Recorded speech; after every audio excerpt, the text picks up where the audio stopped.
اس خلافت کے نظام کے خاتمے کے ساتھ ادھر خلافت کا خاتمہ، ادھر مغلیہ جو سلطنت تھی ہندوستان میں، اس کا خاتمہ ہو رہا تھا۔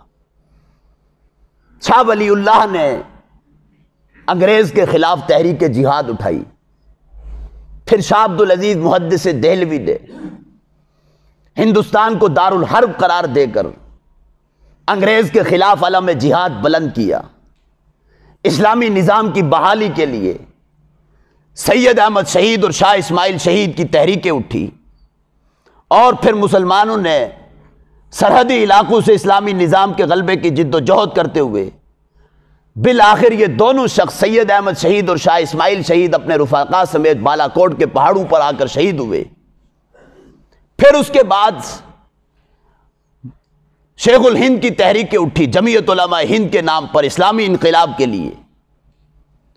پھر اس کے بعد شیخ الاسلام مولانا حسین احمد مدنی نے تحریک آزادی میں حصہ لیا۔ پھر اس کے بعد مولانا اشرف علی تھانوی نے مسلم لیگ کی حمایت کا فتویٰ دیا۔ پھر علماء نے اس فتوے کی بنیاد پر مسلم لیگ کا ساتھ دیا کہ پاکستان ایک علیحدہ ریاست بنے گی، وہاں پر اسلامی نظام آئے گا۔ پھر اس کے بعد کرتے کرتے 2002 میں متحدہ مجلس عمل بنی اسلامی اصلاحات کی بحالی کے لیے کہ اس ملک میں اسلامی نظام کو نافذ کیا جائے۔ انہیں جزوی کامیابی بھی حاصل ہوئی بلوچستان کے علاقوں میں، ادھر سرحدی علاقوں پر متحدہ مجلس عمل کی حکومت بن گئی تھی، لیکن پھر بھی وہ اسلامی اصلاحات کو نافذ نہیں کر سکے تھے۔ بالآخر یہ متحدہ مجلس عمل 2008 کے الیکشن میں ناکام ہو گئی تھی۔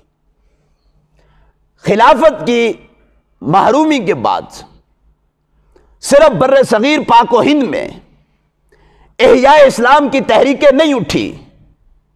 آپ مصر کو پڑھیں، اخوان المسلمین کی تحریک اٹھی، انڈونیشیا کو پڑھیں، وہاں اسلامی احیائی تحریکیں برپا ہوئی، الجزائر میں اسلامی احیائی تحریکیں برپا ہوئی، اس کے علاوہ شام اور فلسطین کے اندر حماس کی تحریک اٹھی یہودیوں کے خلاف علم جہاد بلند کر کے، اس کے علاوہ متعدد دنیا کے خطوں پر اسلامی تحریکیں اٹھتی رہی خلافت کے نظام کی بحالی کے لیے، اسلامی نظام کی جد و جہد کے لیے، لیکن کوئی تحریک دوبارہ کامیاب نہیں ہو سکی۔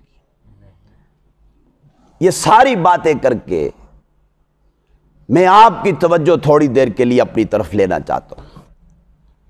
آپ اپنے ملک کا جائزہ لیں۔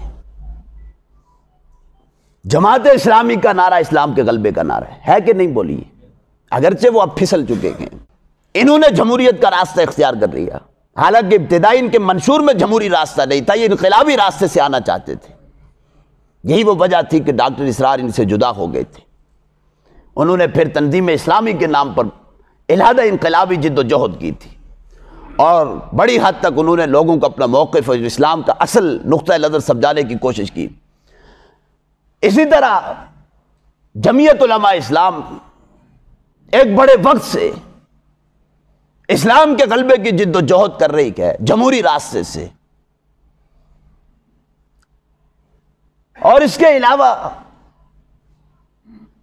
پاکستان میں متعدد تحریکیں وقتاً فوقتاً اٹھتی رہتی ہیں، لیکن کوئی تحریک اپنے مقصد میں کامیابی کی طرف گامزن نہیں۔ دیکھیے ہماری مذہبی تحریکوں کا یہی ان کی بہت بڑی خامی ہے کہ خالص اسلامی انقلابی بنیادوں پر کھڑے ہونے کے بجائے، اپنی کوئی منظم پالیسی بنانے کے بجائے، وہ اپنی پاور شو کرنے کے لیے دیگر جمہوری اور سیاسی جماعتوں کے جو لادین جماعتیں ہیں ان کا سہارا لیتی ہیں۔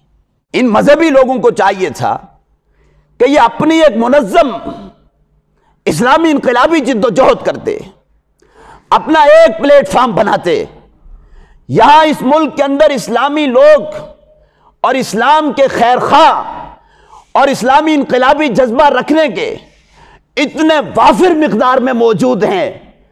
اگر یہ مذہبی قیادتیں اپنے پاؤں پر کھڑے ہو جاتی، خدا کی قسم اسٹیبلشمنٹ بھی ان کا راستہ نہیں روک سکتی۔